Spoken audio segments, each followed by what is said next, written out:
सभी को प्रातः वंदन। अजातशत्रु नाटक के अंक 3 के दृश्य 5 की ओर बढ़ने से पूर्व पिछली क्लास में हमने पढ़ा था कि शक्तिमती दीर्घकारायण को उपालंब दे रही है, उसका उससे उसे गुस्सा कर रही है और कह रही है, हे कारायण, तू अपने मातुल के हत्यारे प्रसेनजीत की सेवा कर रहा है। तुझे पता नहीं प्रसेनजीत एक कितना स्त्री विरोधी मानसिकता को लिया हुआ वह है। वह मेरा कोई दोष न होते हुए भी मुझे महल से बाहर निकालने का एक घृणित कार्य प्रसेनजीत ने किया है कि आदि आदि बातें वह कारायण को सुनाते रहती है। तो कारायण मल्लिका का उदाहरण देते हुए स्त्री जाति को करुणामयी होना चाहिए, उदारमयी होना चाहिए, त्यागमयी होना चाहिए की बातें वह शक्तिमती से कह रहा है।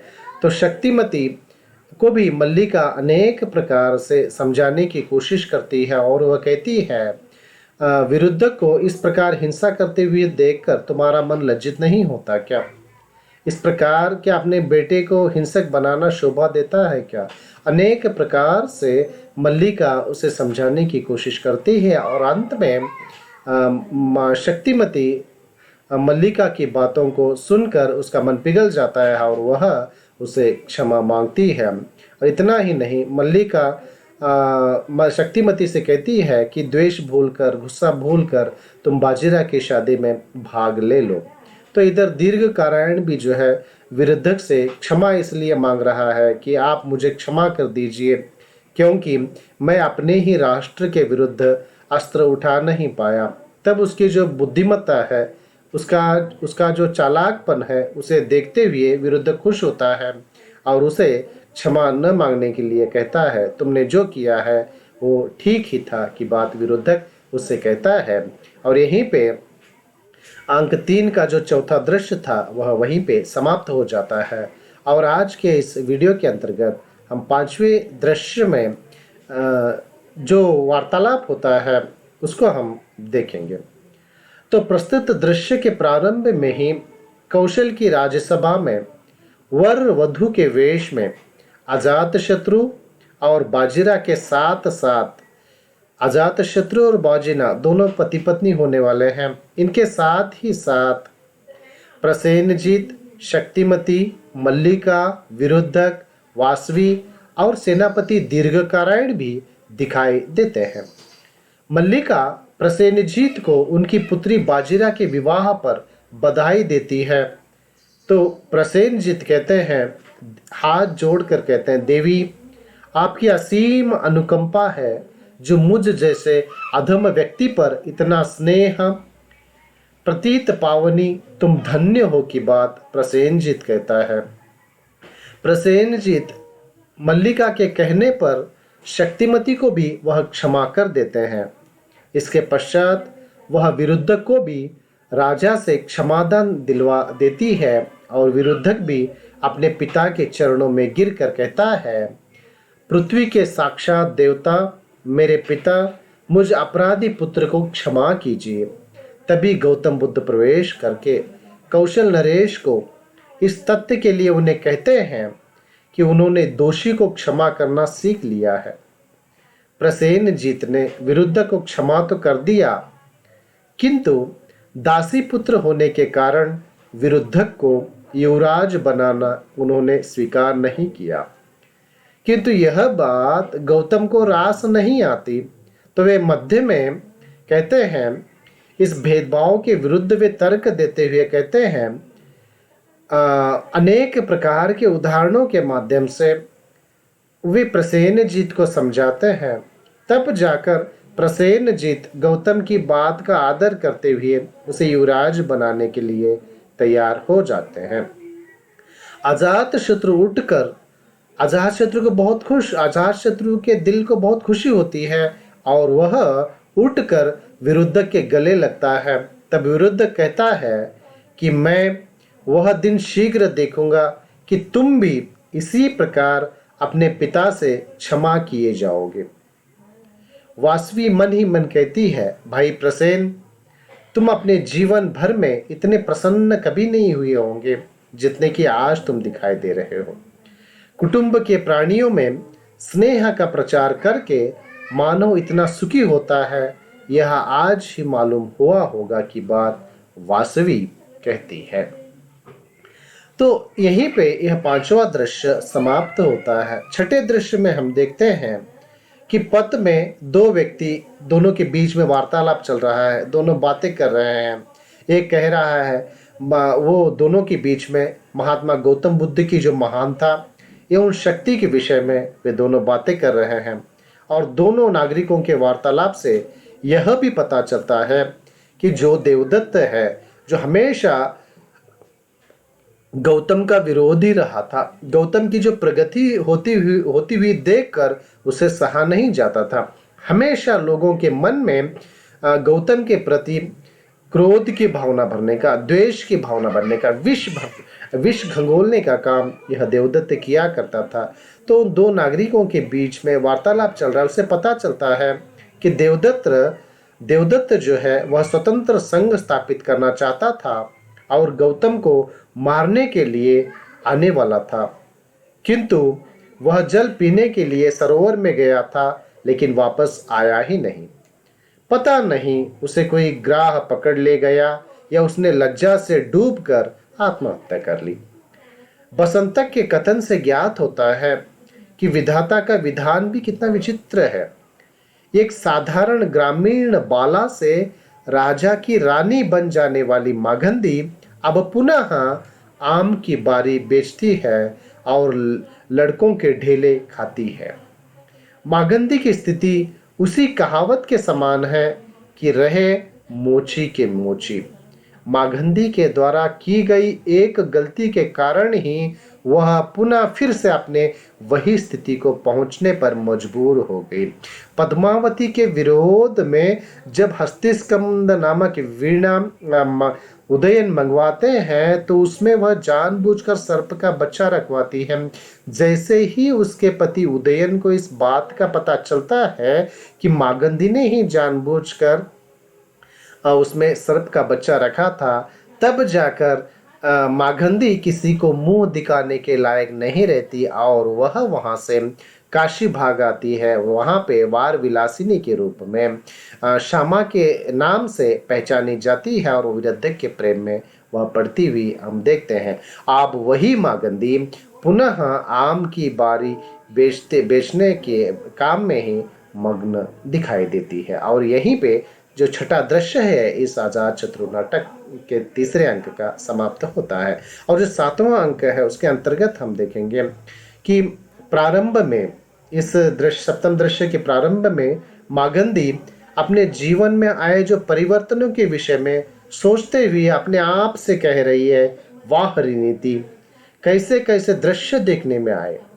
कभी बैलों को चारा देते देते हाथ थकते नहीं थे, कभी अपने हाथ से जल का पात्र तक उठाकर पीने में संकोच होता था मुझे, कभी शील का बोझ एक पैर की महल के बाहर चलने में रोकता था और कभी निर्लज्ज गणिका का अमोद मनोनीत हुआ। तभी गौतम वहां प्रवेश करते हैं तो मागंदी उनके चरणों में गिरकर कहने लगती है कि हे प्रभु, इस प्यासे हृदय की तृष्णा मिटाने के लिए स्वयं अमृत के स्रोत यानी गौतम, अमृत का स्रोत कौन है? गौतम है।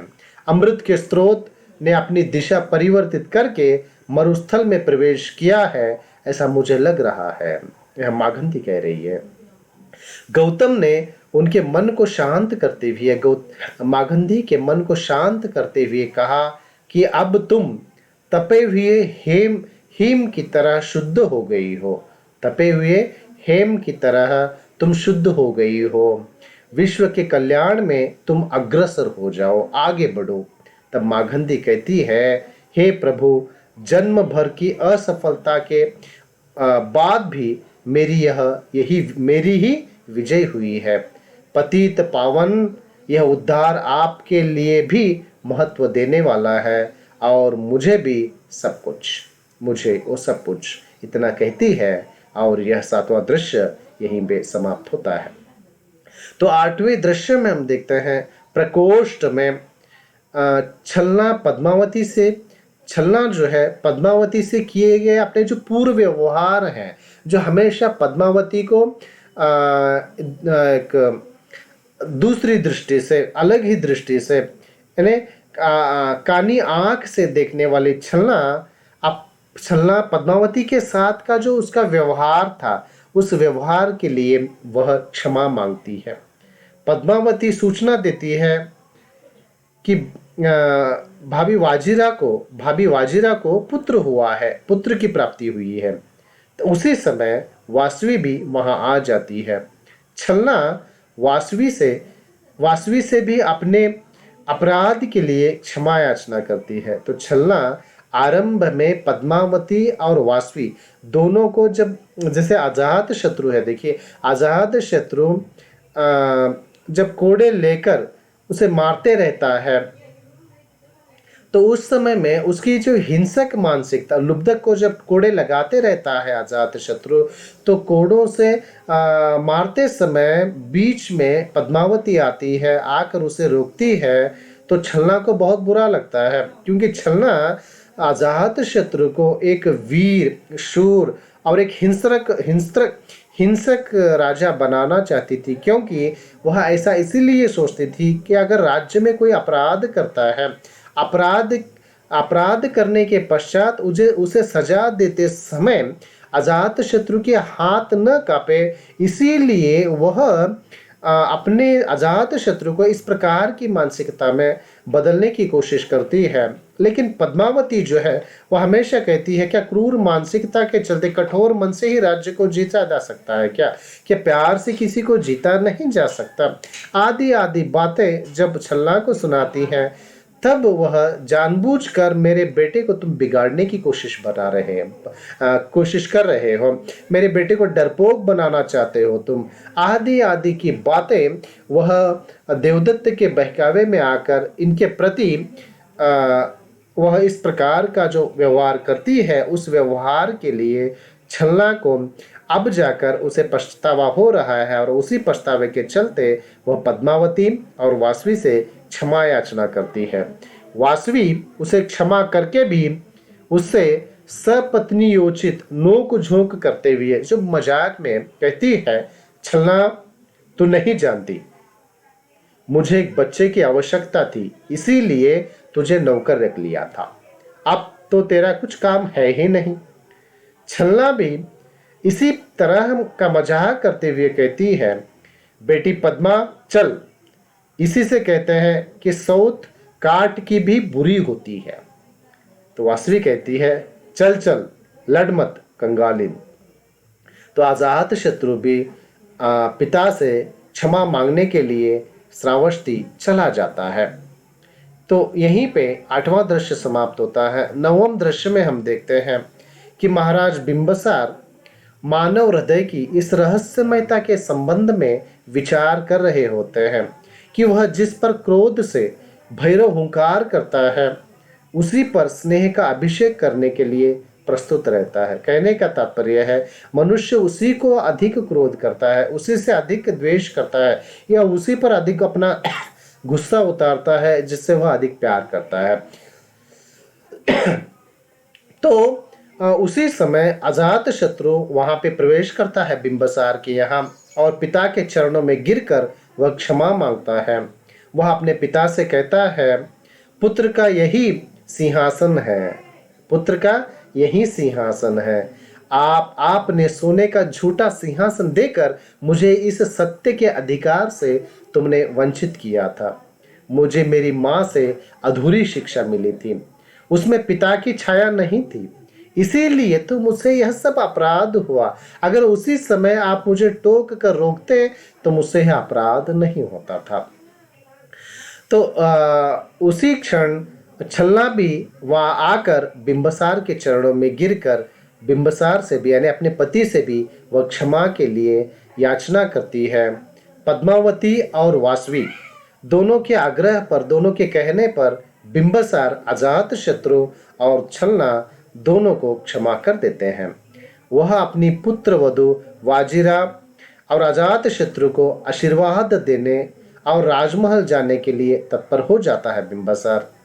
तो इसी शुभ अवसर पर गौतम आकर उन्हें आशीर्वाद देते हैं और इसी के साथ यह नाटक समाप्त होता है।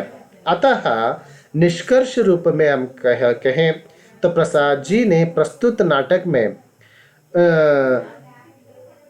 एक जो इस वास्तविकता को, इस इतिहास को बताने का जो सार्थक प्रयास किया है, इस इतिहास को एक छोटे से नाटक में समेटने का उनका जो प्रयास है, उनके नाटक के वस्तु विन्यास पर विचार करते हुए ओझा ने लिखा है कि प्रसाद ने इस नाटक का वस्तु विन्यास इस कौशल से किया है कि कोई भी अंग असंबद्ध प्रतीत नहीं होता। कथानक के संगठन में जो नाट्य कला हमें दिखाई देती है, वह चरित्र और अंतर्द्वंद की जो ज्योति पाकर वह चमक उठती है। तात्पर्य यह है कि विविध घटनाओं को श्रृंखलाबद्ध करने का जो प्रथम प्रयास किया, उसमें सफलता मिली। तो उन्होंने आगे चलकर इसी शैली को अपने नाटकों का आधार भी बनाया है की बात ओझा कहते हैं। तो अतः जयशंकर प्रसाद जी के द्वारा इन 3 राज्यों मगध, कौशांबी और कौशल राज्यों की जो कथा है, उस कथा को इस अजातशत्रु नाटक के माध्यम से बताने का जो उनका प्रयास था, उस प्रयास में वे एक हद तक, यानी पूर्णतः एक हद तक कहना गलत होगा, क्योंकि पूर्णतः इसमें सफल हुए हैं कहते हुए मैं यहीं पे अपने वीडियो को विराम देता हूँ। धन्यवाद।